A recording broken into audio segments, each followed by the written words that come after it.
All right, fine. I'll be a gracious host. How you doing? Little Mermaid is the scariest Disney movie by far, though.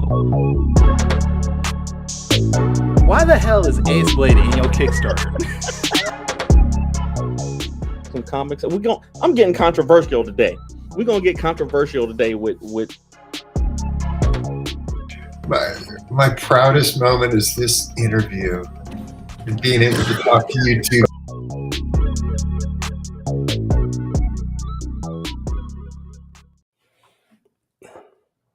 I forgot my. Ladies and gentlemen, boys and girls, children of all ages, Taurus Comics in collaboration with Fourth Wall Production respectfully brings to you the 77th episode of the Four Tales podcast. I am your host, Kyron Silva from Taurus Comics. Across the way is the Violet Penner of Ace Blade, Danny J. Quick, and together we are your 2 award-winning Bullard comic creators here to help you find your next favorite comic. We are live on the Age of Geekdom Network via Facebook, Twitter, Twitch, YouTube. So if you're listening and watching us live, thank you for your support. Don't forget to like, subscribe, share, and review this podcast because all your positive reviews and interactions help us reach a bigger audience. Don't look at me like that. I forgot my drink, and I remembered at the last moment. Go get your tea. I'll fill time. Come on, now. It takes 10 minutes to make tea, dude. Oh no, don't go get it then. That's all right. I have to actually brew the water and heat it up and everything. No.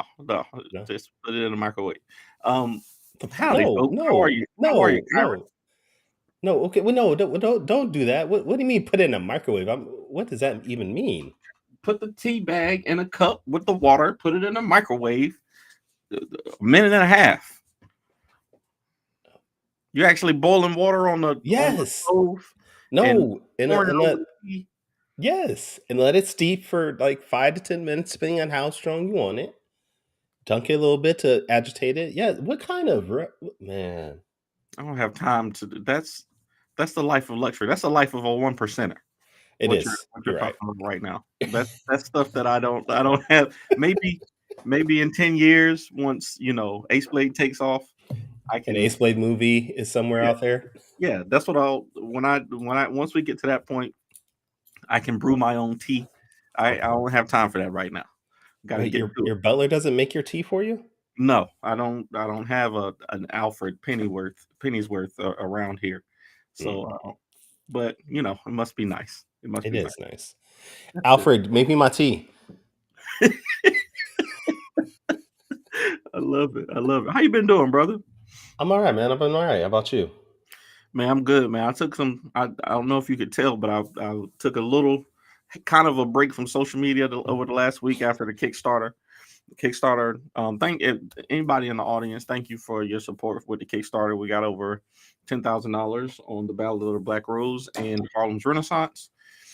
And it was a grind. So I like to take a little time off after Kickstarters and that's what I did. So just took a little mental break and now I'm ready to gear back up. We got Heroes Con next week. You got any shows coming up? No.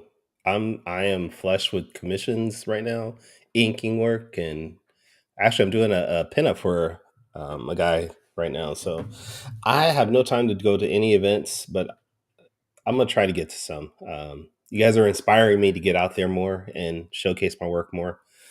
So, but I do have an event I want to go to. Let me ask you something. Do you and your wife have what's those things called? A hall pass? Like if you met your celebrity crush? Okay. There's no such myth in my house. I have one, and she's coming to Sacramento in October. Who is it? Jan Jackson. Oh, Miss Jackson, if you're nasty. I'm hoping to call her Miss Jackson. But my wife is like, you can go. Hey, good luck. Hey, I've seen her performances though. You might get pulled up on stage or something. You never know. Nah, the cheapest tickets right now are $300. Oh man. And that's for the balcony, like high up there. Hey, I mean, listen, man. You got to take some time. I'm real big into indie music, so thankfully, when my favorite artists come around, the tickets only like $20-$30. So, like, Dear Silas came to Charlotte late last year, Oh and yeah, I remember you going to that. That's right. yeah, and that was great because he actually knew who I was. It was pretty cool. So I got to sing all the songs. I was right there in front of him. It was just at a little club or something like that, but it was Did you was do the cool. dance? No, this was before that went viral. So next time Oh, okay. next time he comes, I'll probably do that. But yeah, Damn. pretty cool. Damn, my sister's like, boy, please, you don't get any kind of hall pass. My wife told me it's cool because she understands that the likelihood of me meeting up with Miss Jackson is little. Slim, Yeah. especially with $300 tickets. Yeah. But maybe if you meet her, you can bring her some meats. Can bring her some steak. I think there's actually technically only like 3 times a meat. Like, you got the red meats, which includes like beef, pork, and all of that. Then you got poultry, which is all the birds, and then you got seafood, right? Like, I can only think of 3 types of meats. But our guest today, I think my guest says that there's 5 meats. So that's I think we should just start right there. Welcome to the show, Oscar. How are you doing? Hey everybody, how's it going? Oscar Garza of 5 Meats Comics and Chispa Comics and kind of sort of also Scout Comics. Yes. Thanks for having me on the show. No, thanks for coming. So that's going to be my first question for you. What is up with the 5 meats? Explain the 5 meats. 5 meats. Okay, so the thing about the 5 meats, the thing you have to understand, right. He's been asked this a few times. I can already tell.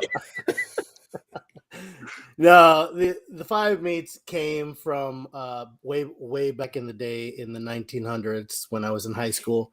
I took a girl to Whataburger, which is a fast food place down here. Mhm. I took my little high school girlfriend to Whataburger, got some hamburgers, and one of my friends, Robert Alnice, he was working the grill, and while we were eating, he came up to us and he said, "Oh man, why didn't you tell me you were gonna come? I would have hooked you up."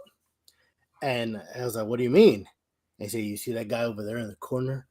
I put 5 meats in his hamburger, and he ordered 1 patty. I put 5 in there." And I looked over at the guy. And he had this monstrosity, because the Whataburger patties, they're not that thin. They're pretty decent. And he had this monstrosity, and he only paid for 1. And he took this huge bite, and then he looked at us because he heard us talking about him, and he just had this big smile on his face, and he gave us a thumbs up. He was like,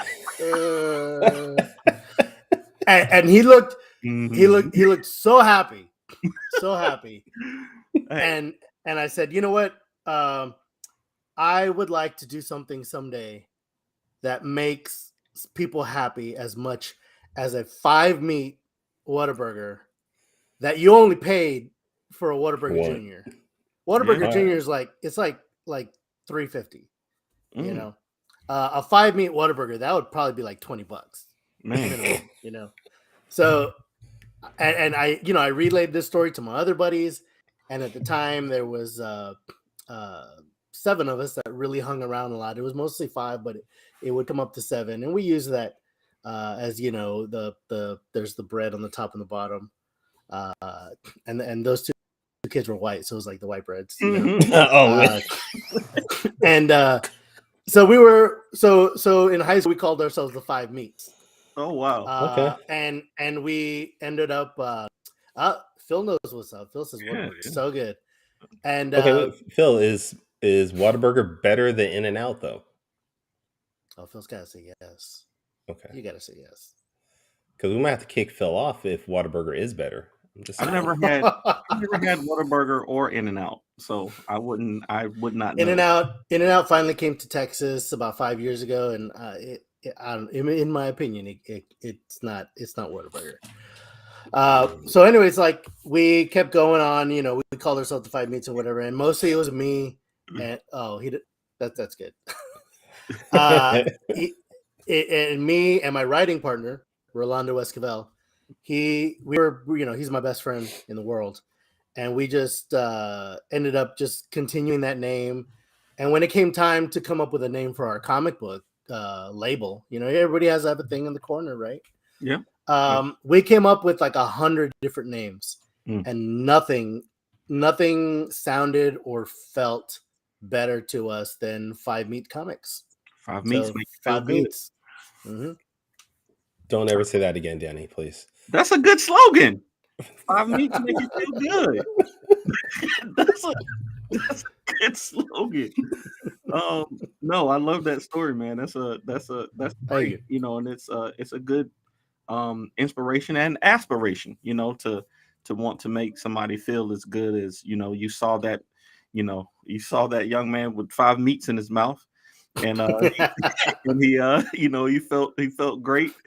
And that's a good, that's actually pretty dope. So, that's a great story. And it all came natural. It wasn't like, we didn't have to really, I mean, we as a lot of things in my life, I didn't think about it at all. It just happened. It just happened. It just felt right. That meat just felt so right. Yeah, that's how it is. That's how it normally is. That's how it normally is. I'm not gonna be able to make it through this episode. I can already tell. That's how it normally is. But that's awesome, man. So give us a little more of your background. For those in the audience who haven't who've never seen your comic books before, tell us about the project that you got going right now. Okay. And where people can find it. Right on. So we got a book, the funniest book you'll ever read. It's not guaranteed, but it's true. It's called Mashbone and Grifty. Mashbone and Grifty. It's about these two dummies who, there's my boys. So it's about these two dummies who haven't done anything with their lives. They're like in their mid-late 20s by now. Don't make me do the math. And they decide they're going to do something. They want to leave a legacy. And so they decide to become private detectives. So that's step one, right? Well, step two is, how do you become private detectives? Well, it's easy. You go to Kinko's. I think I just aged myself by saying Kinko's, but you go to a copy machine and you print out a bunch of flyers with your phone number on it, and you plaster them around town. Boom, you are a private detective. And the problem with that is, these kids, they live in the real world, right? And the real world has real problems. And they live in a city that, it's on the take, your leaders aren't the leaders. There's people behind the scenes who are actually pulling the strings and who actually run the town. And they, so there's no one to actually help you if you have real problems. Mm-hmm. And nobody will help you because everybody's on the take, So these guys are they're free of that. They're naive. They're dumb. They don't know how the world works. So now there are people to help, in theory. So people flock to them asking for help, and their first case is it's not a good first case. They're starting at the top. They immediately run afoul of the man who really controls the city. His name is El Luch. He is a man who is so he's so ugly. He looks like he's wearing a wrestling mask. But, oh wow. But he's actual face. But he's not. Yeah. Dang. And he runs the town. And so I'll just give you a quick premise. There's a man is missing his cock. That's what's happening here. One of those meats. Yeah, and it was a good cock from beak to tail.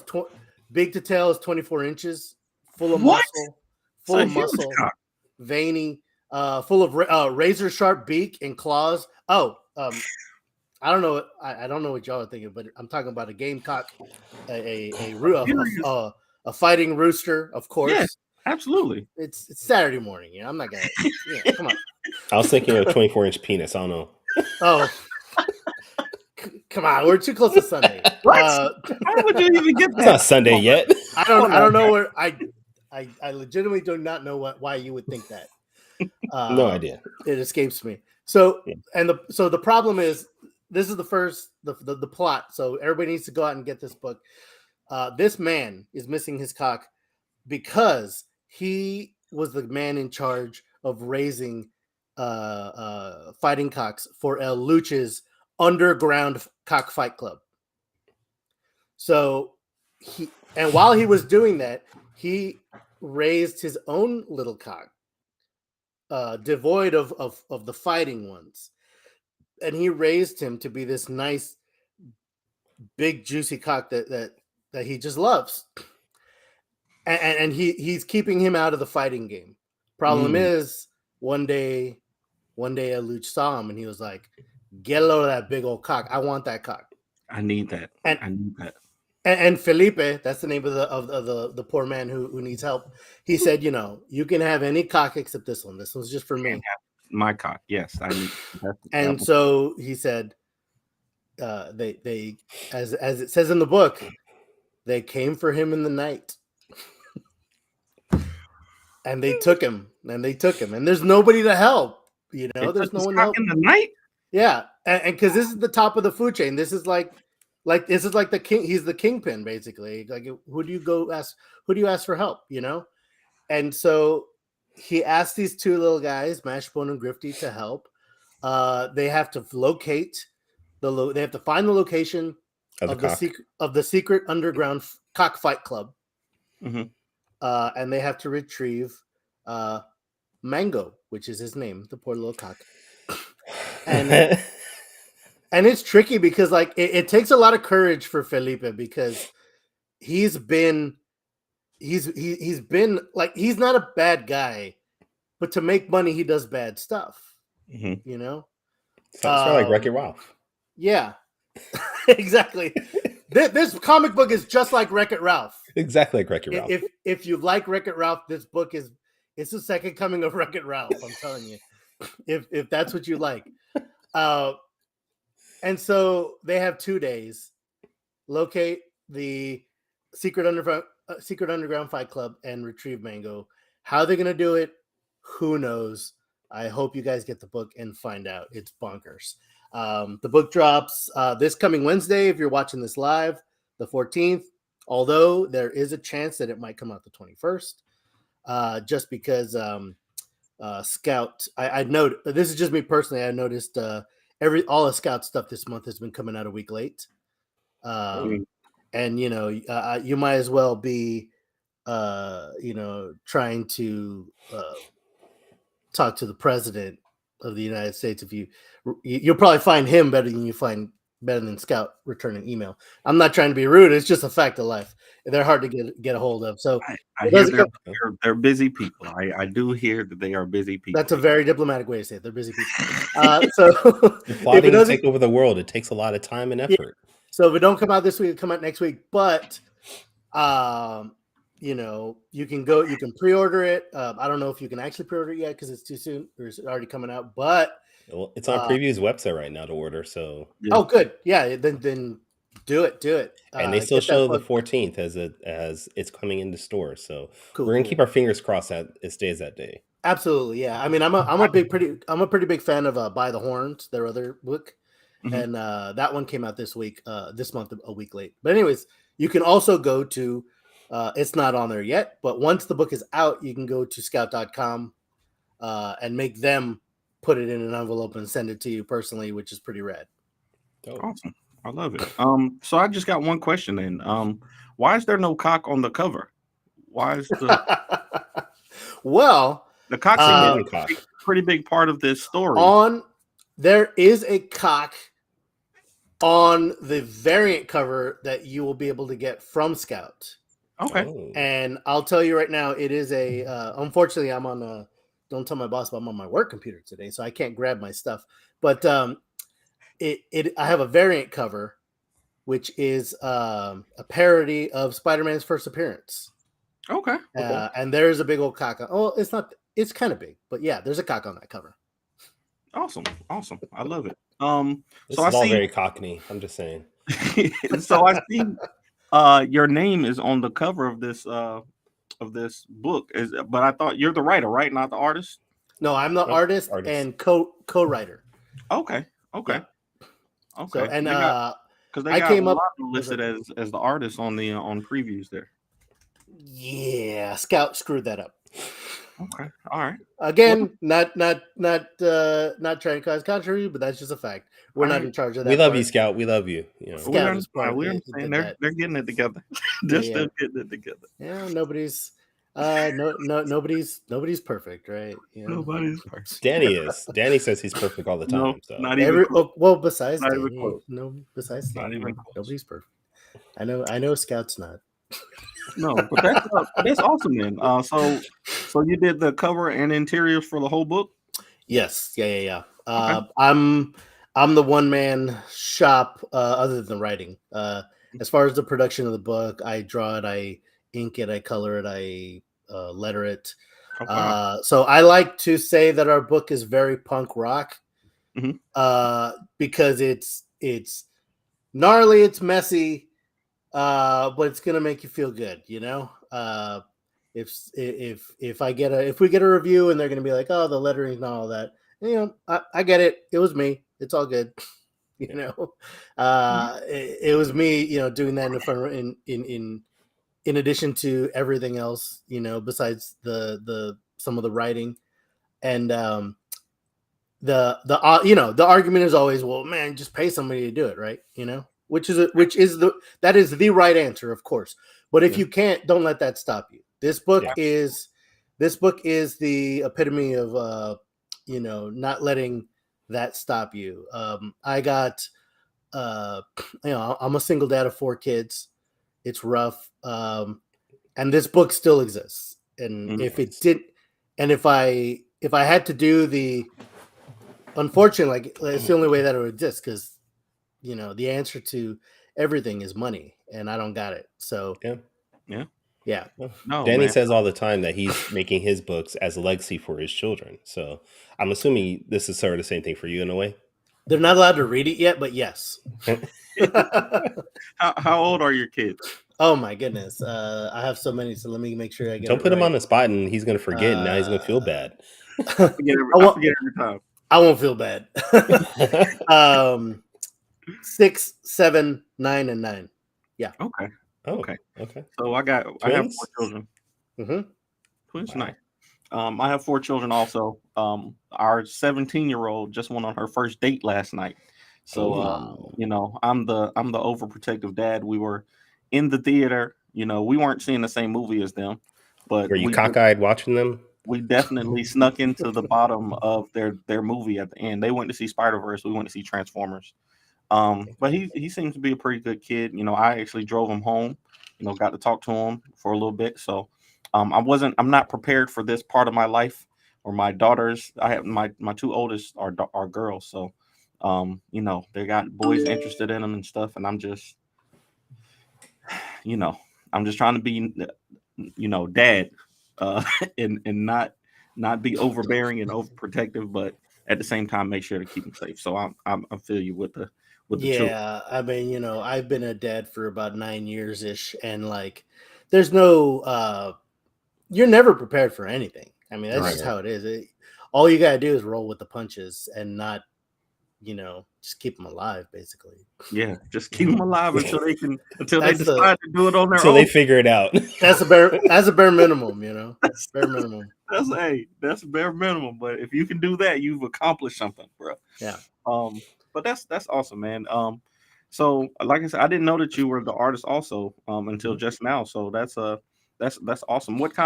How did you get into art? How long have you been drawing and illustrating? So I went to the Art Institute, about a year after high school. All I wanted to do was draw. I mean, that's all I wanted. It's kind of all I want to ever do in my life is draw, watch wrestling, and read comic books. And that sounds like my life right now. A great life. It's a good life, ain't it? It's not bad. And so I went to the Art Institute to learn animation, and unfortunately for me, well, everything's no regrets, right? But they were in a transition phase where 2D was on its way out, 3D was on its way in. So I didn't really learn a bunch of like 2D animation. At least I had to learn on my own. So I came up with these characters in college during animation school, and I had the bait like the base of them, but you know they need something else, and what they needed was my best friend. I was doing a short film in college, a short film involving these characters, and I needed a voice. So he helped me. He provided one of the voices for one of the characters, for Grifty. And throughout the process, like I think for that one short film, I think we just followed the script. But after that, we just kept going. And I got laid off from my animation job after college, and he took me in. Rolando was like, "Well, I guess you're working for me now." And I think it was like maybe only 3 months that I worked with him at the Mad Hatter Chimney Sweep company. We were chimney sweeps. Well, he was a chimney sweep. I was just some dude who hung out with him, and then I would drink with him afterwards, and I would be terrified to get on ladders. And so and every 2 weeks we would drive to Corpus Christi, which was it was about a good 3-hour drive. So we would just talk, and we would make jokes, and we would just talk about what kind of adventures these guys could get into. And we were like, oh man, we should like continue this. We should make more short films, more animated short films. That didn't really pan out because it's so labor intensive. And I didn't want to do 3D anymore. I wanted to do 2D, and that's even more labor intensive. And we're these comic book geeks who love comic books, so it was just natural to say, if we do this as a comic book instead, like we can actually produce stuff. And that's how it happened. Yeah. So did the now I'm curious. Did the which one is I can't even imagine any comic book being more labor as far as because you did most of the animation stuff yourself, right? So yeah. How long did the animation, this 7-minute, I just looked it up on YouTube, the 7-minute animation take versus putting together a full comic book? Which one? Well, that so first of all, it's that's a kid in school, so you could judge it as a kid in school doesn't know what he's doing. You don't got money. Oh God, it's awful. I can't. You need a job, Mashbone. I haven't seen it in like 6 years. It's kind of need dramatic. a job. I love it. I need a refill on my raspberry. I'm subscribed. I just subscribed right My now. phone, raspberry. Oh my God, it's terrible. Anyways, we've been out of school now. Take it down, Kyra. Take it down. So the art in the book is like 100 times better, and that's another benefit. Is I was okay at modeling, but like my drawings are my drawings, and they look exactly how I want them to look, which is so that short film, albeit not amazing, it only took me like 2 months because I didn't have a life in college. Oh, wow. I slept in the chair, the computer chair, and I just woke up and would start working. So, and I couldn't do that once I got out of college because I got a girlfriend. I started having a life, and it just won't work. But the comic books, they take a little bit longer, but they're so much more worth it. They look better. And here's the thing. So the issue that's coming out, issue 1 and issue 2, I drew them like 6 years ago, maybe. They're barely, they get to go worldwide. And those are some of the best that I've ever drawn. Like my art has improved. Like there's issue 1, 2, 3, 4. Once we go past issue 4, the next 2 after that are brand new, and then we're going back to some old stuff. But issue 1 and 2 is still some of the best stuff I've ever drawn. It was like I was on my A game at that point, and I actually had to go back and retouch a lot of stuff for issues 3 and 4. But issues 1 and 2 are like I didn't have to do anything to retouch them, except once they were like manga sized when we printed them, and now they're standard size for Scout. So when I was blowing them up, all I had to do was shuffle the text bubbles around to give, because now there's more space. Because I kept the text bubbles the same text size. Mm-hmm. So when you keep those and then you blow up the art, there's so much more space around them. Nice. All right. Well, I think this is a good time for us to maybe get into quick takes. I'm ready. All right. If you've never seen the show before, quick takes is a rapid fire. I was waiting for you to start it, but you didn't do it. So Go ahead, Kyra. it's a rapid fire session where Danny's going to ask you 5 questions, and you're going to have 45 seconds to answer those questions. These are all questions that Danny has found by scouring your social media and anything he could find on the internet. Not even true. AKA stalking you. But yeah, you said you're ready? I'm ready. Let's go. Quick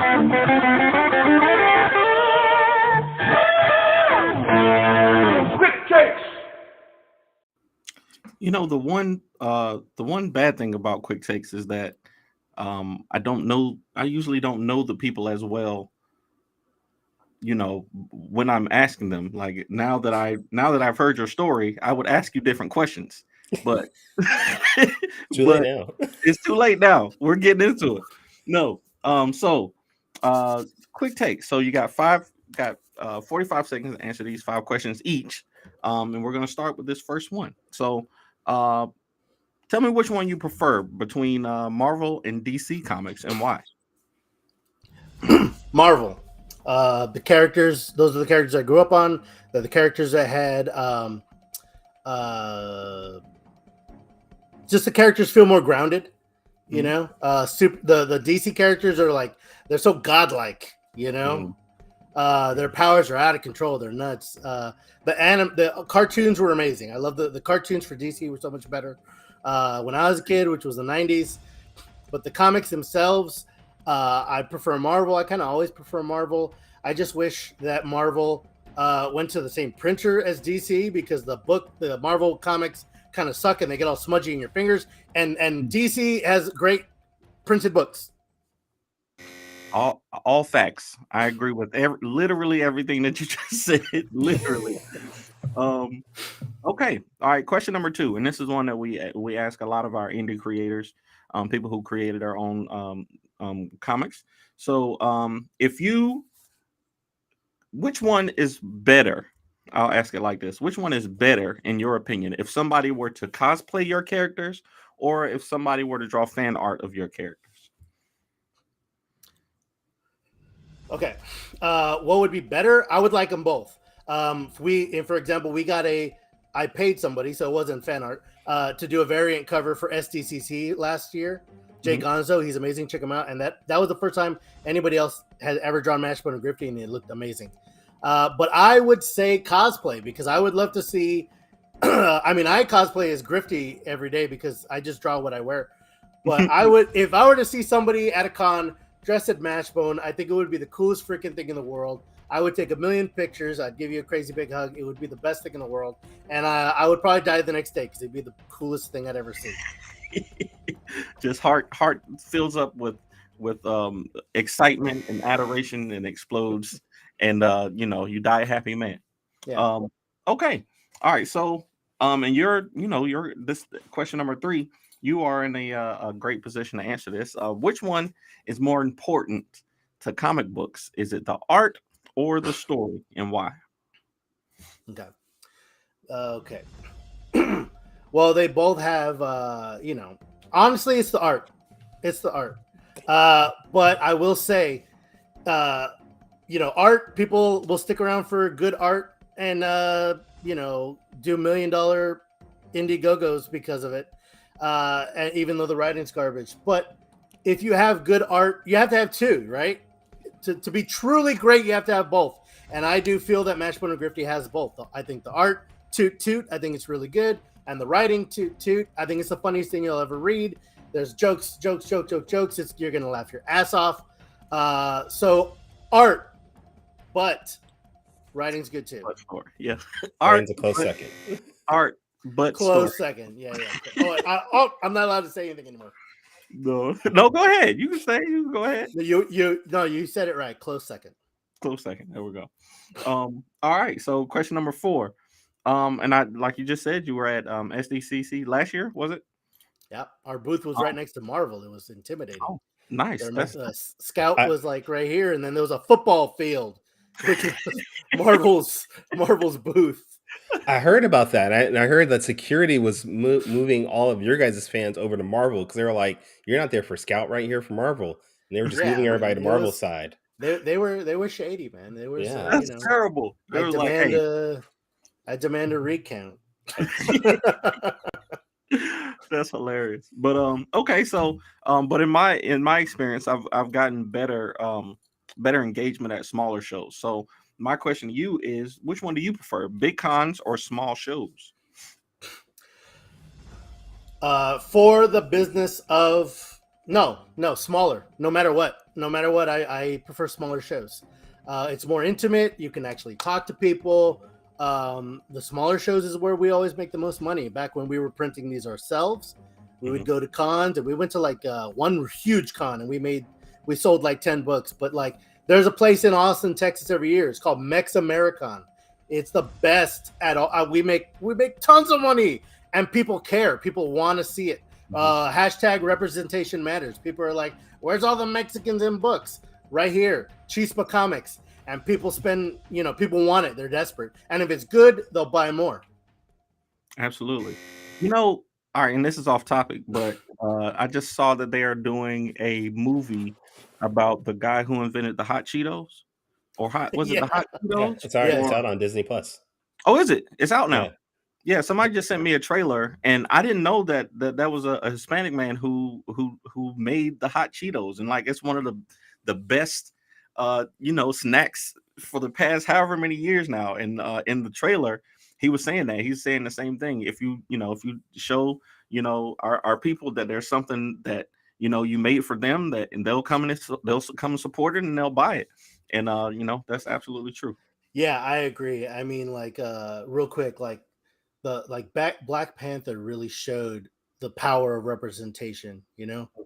And I got no skin in the game for Blue Beetle, but I swear, if my people don't show up for Blue Beetle, but it looks great. The trailer looks amazing for that. Great. Oh, it looks good. It looks good. Yeah. I'm very excited for that as well. And the latest comics were good too. What it also shows that Black Panther showed, and hopefully Blue Beetle, is that if you represent them as actual people and not just tokenism or stereotypes, 100%, you can 100%. do great things with it. Yeah, 100%. And people really like. I'm sure we have one more question, but let me just get this out of the way. It's the most important question, by the way. Representation matters more than people who don't think about it.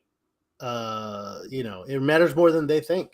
My daughters are Hispanic like me, or Latinx or Latino or whatever you want to say, and my other son and daughter, they're African American, and they gravitate towards what they're comfortable with. And Miles, oh my god, Miles is holy crap.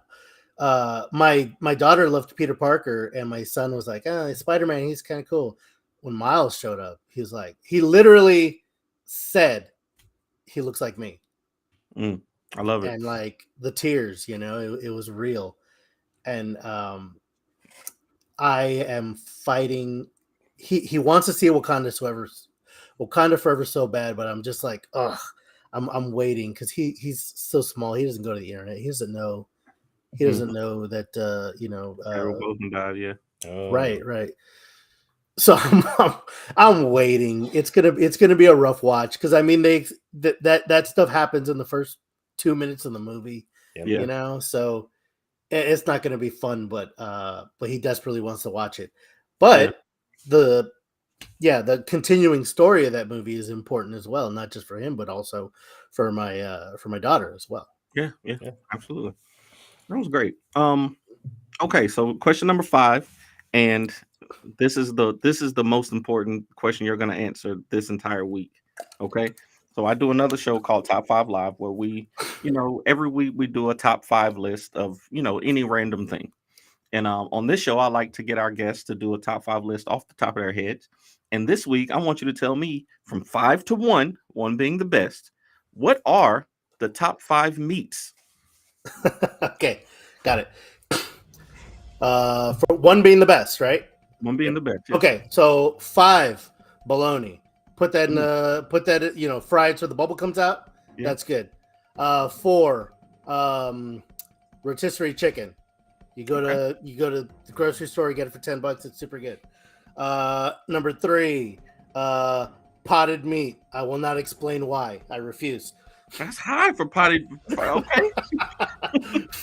Number 4, sausage, smoked sausage. Okay. Number 5, brisket. Number 1, brisket. Brisket with like all the little black pieces in the corners. Yeah. All full of salt. Oh my god, so good. Fatty brisket. Okay. I love it. I'm a fan of potted meat also. I can't eat it anymore. But my children definitely partake in the potted meats. That was a great quick taste, man. That was let me just real quick add a sixth one. A sixth meat? Beef. And by beef I mean controversy, because apparently controversy is cash. And I don't know how to do that yet. I'm too nice. Yeah. I know. I'm right there with you. I try to stay away from beef as much as I can, but that's why you have Morgan. Morgan is your beef. Yes, Morgan brings the beef, definitely. But yeah, no, that was great. And this week, Quick Takes has been brought to you by fruit, blueberry specifically, sponsored by blueberries. No, thank you for that. That was great. Wait, I got one because we didn't really touch on this, but it sounds like you're a little bit of a wrestling fan. A little bit. So I just want to know right now, do you prefer AEW or WWE? At the moment, right now, WWE. WWE. Okay. The reason is the Bloodline story has been so good. It's been fire. So good. And the women's division, last night, dude. I didn't see it, but I'm gonna watch it in a minute. And the women's division has been so strong. Like they're not even like. It's just so good. The women's division is so good. Bianca Belair is like the female John Cena without her hating her. It's so good. I'll just let you know there is a good return in the women's division. Nice. AEW, their in-ring stuff is still top notch. I think they're finding their way right now, but I still love them. I still think they're great. Okay. All right. I gotta get back. We're in a sophomore slump, I think, with AEW. I can see that. They started so hot, and now it's like they're still going to be around. They're still great. And as long as I have MJF, I'll keep watching, dude. he's something for sure. I love it. All right. I don't have a sponsor for. No, wait. Okay, this week's or my question was sponsored by I Drive for Server. Get your copy with my cover and my interiors. Hollow foil? It is. No, it's a metal cover. I didn't get one of those. You should have ordered it. I would have signed it for you. I didn't know it was on the Kickstarter. I would have got one. It was. I backed my own Kickstarters. Well, I guess this wasn't mine. I did the illustrations. Yeah. If you commission me to draw your book for a Kickstarter, I will still back it because I love your work. Indeed. All right, that's the end of the show. Oscar, this has been amazing to have you on. I can safely say this has been the most mentions of cock on our show. Yeah. Ever. Like, I think this is actually the first time anybody's actually said the word cock on our show. Just that happens. That happens with me. It happens with the 5 meats, man. It got it. Hey, cock is the most important meat. I'll just say it. Poultry. Well, chicken is good for you. It's good for you. He said that's not what he said initially. He has his top 5. Let him keep it. Okay. But we want to make sure people check out your book. We know it's going into stores, fingers crossed, next Wednesday. But where can everybody else check out the rest of your work and maybe your social media to follow you? Yeah. We are at 5 Meats pretty much everywhere. You can go to 5meetscomics.com and pick up a T-shirt, a poster of our stuff, or we have a lot of T-shirts, even non-comic book stuff. Like the Latinx thing is pretty big right now, so we have a really cool shirt, Latinx, with the X-Men theme. Because in our community, there's a lot of back and forth on whether or not Latinx is appropriate, this, that, and the other thing. But the one thing that everybody can agree on is nobody knows how to pronounce it. So our shirt solves that, Latin X, Latin X, and so you can do that. We also have another comic book there called Lemon Pepper Hugs, which is our all ages book. We haven't done anything with that in a while. Hopefully one day we will do more. You can also go to visit Slam Portal Wrestling or Party World Wrestling on social medias. And that's where you'll see us wrestle as well. I'm also a comedy wrestler. You can see some of my masks in the back there. Okay. I am Charlie Frown, the most miserable man on the planet, as well as Chubby Uncle Juan and Pugginhead, the real boy, who is a former Party World Champion. I wish I had brought my mask on now. I forgot my mask. All right. Danny, where can people check you out? You're on this side now. How'd you get on this side? You did it. It feels weird. If you want to find me, thank you. If you want to find me, the best place to go is our website, fourthwallpros.com, where you can get all of our comics. We actually just put up a new digital bundle for all 11 of our comic books. And then on social media, if you want to find me, it's at the Ace Blade on all social media platforms. Kyron, where can people find you, sir? You can find me at Taurus Comics, where you can get all of my books there, all 4 series that I am now publishing, along as digital options also. You can also check me out on Twitter, Facebook, Instagram, at Taurus Comics. And if this is the first time you've ever checked out our podcast, you can go back to our website, fourtailspodcast.com, and listen to all our previous episodes. If you wanted me to support us financially, you can buy us a coffee, buy some... What are you looking at? Is that a hyena behind you? What? It looks, This? Yeah, it looks... Yeah. That's Rigby from regular show, dressed as a wrestler. Got Rigby, Mordecai. I got Chamberlain, the Skeksis from the Dark Crystal. I see Thanos over there.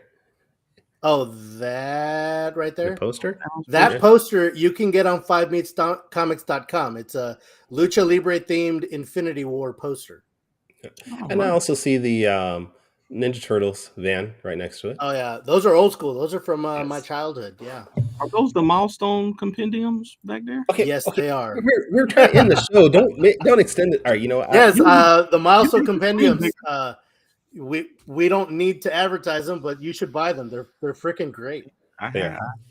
Absolutely. All right. Yeah, we interrupted you. Support us, fourtailspodcast.com. Make sure though to check out the UH Studios on the Age of Geekdom Network every Monday at 5 p.m. And join us next week as we're going to have Daryl Murphy on the show. Oh my God, 2 of my favorite Cosmic Geppetto. Oh, Cosmic Geppetto. I love the I drew the logo for Cosmic Geppetto podcast. Okay. Yeah, they're awesome. I love Cosmic Geppetto. You guys just want to extend the show, don't you? That's what's happening here. Well, I also have the what do you call those Love and Rockets collection back there, which is good. Yeah. What else do I got back there? Well, I haven't read The Walking Dead. I bought it for like $10, but what's I haven't that read red it and white Pokeball looking thing up there? Red and white. That's underwear. That's what's his name? Mordecai from regular show dressed as. Okay. And then there's a pizza box of Luigi Primo. Look him up. He's the best pizza chef who's also a wrestler on the planet. Luigi Primo. Of all the wrestlers that are also pizza chefs, he's the best in the world. He's the best one. Hey, that's a title. He's a Luigi Primo. Now I want pizza. Okay. You might have seen him on AEW. I don't know if you when Jericho had that celebration and they had pizzas in the ring. Was that it? That was him. Oh, yeah. Okay. Yeah, I did see that one. Yeah. I was actually his first trainer, and I didn't know he was going to show up on TV, and I was like, what the hell is happening here? This is crazy. And I told like, hey, and I told everybody like when I was doing the training for Party World Wrestling, I was like, look, I'm not a trainer. If anyone asks you how you learn this, you don't tell them my name. I don't want to get in trouble. And Luigi Primo shows up on TV, and I'm like, hey, Tell them about me. That was me. That's my fault. I love it. All right. Can I end the show now? We're done, Kyrie. Okay. All right. Join us next week where we're going to have Daryl Murphy on the show, coming live, apparently, with Danny Quick. So I don't know how this is going to work out, but we'll make it work. But until next time, sayonara, goodbye, and please take care of yourselves.